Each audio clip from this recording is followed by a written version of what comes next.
Hi, and welcome back to Beans and Bezels. DuFrane is a brand that I've previously looked at when I reviewed their City Limits GMT. I enjoy their designs as they don't follow the same watch design rulebook that most microbrands seem to be following these days. Their designs are bold, their inspiration is clear, and the few DuFrane watch owners that I've talked to have nothing but good things to say about the brand and their customer service. Today I get to take a look at a prototype of their latest release, the Waterloo. Just like the City Limits, this watch is inspired by the city of Austin, Texas. While the City Limits was a bold, casual, and cheerful watch, the Waterloo takes a more subtle and refined approach and fits somewhere between the dress watch and sports watch category. The Waterloo is currently available for pre-order and costs $575 for the automatic and $399 for the Quartz. Let's check it out. The case measures 39mm in diameter, 47mm from lug to lug, and a wonderful 10.5mm in height. The case is mostly brushed with a few polished accents on the lugs and bezel. The case reminds me of my own Tudor Black Bay, but is closer in dimension to the Black Bay 58. This isn't a bad thing at all, as I love that case shape and the wrist presence of those watches.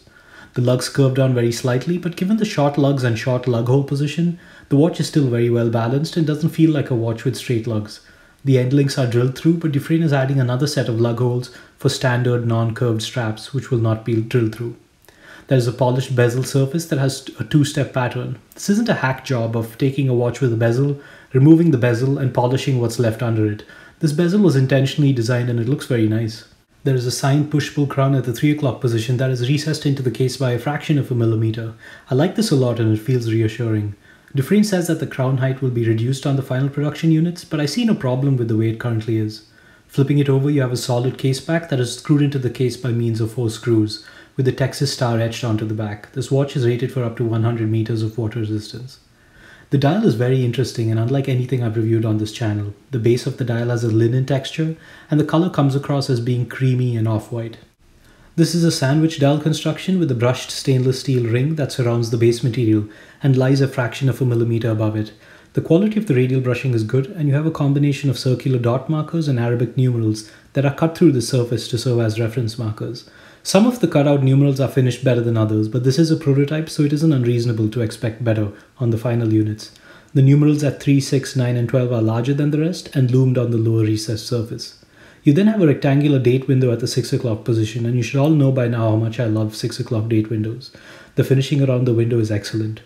A color and texture match date wheel would have been nice, but they're practically indistinguishable from far away. The brand's logo is printed in blue under the 12 o'clock and some text above the date window. The quality of printing is excellent and I didn't see anything to complain about. The hands are thermally blued, which means they look gorgeous in person but are painful to photograph well. All 3 hands have loom tips, which is something I haven't seen before. The delicate leaf style hands are very well proportioned and the minute and seconds hands cross over into the stainless steel ring, making it very easy to read. The finishing on the hands is good. I did notice a few minor surface irregularities near the base of the hands, but for a $575 watch, I think this is acceptable. I'm not entirely sure how demanding to be when reviewing a watch that has a hybrid sporty and dressy design. The dial here is clearly more dressy than sporty, so I will keep my expectations low.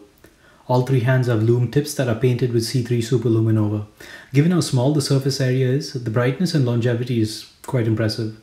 The recessed numerals for 3, 6, 9 and 12 are also loomed, but not as bright as you would expect. I have heard from DuFrane that this will be improved on the final production units to be brighter. I understand that they didn't loom the rest of the numerals because they're even smaller than the 4 primary indices, but I would have liked to see more loom on the dial. This particular unit has the Sellita SW200-1 automatic movement. The Sellita is a popular automatic movement in the $500 to $1,000 category, and I've discussed this movement plenty of times before, and even own a few watches with it. I logged the accuracy of this watch over a 3-day period and observed roughly plus 8 seconds per day. So everything looks good and it's keeping time within a healthy range. These dimensions make it fit perfectly on my 6 1/4 inch wrist. The 47mm lug to lug width is great and the overall wrist presence is definitely more sports watch than dress watch.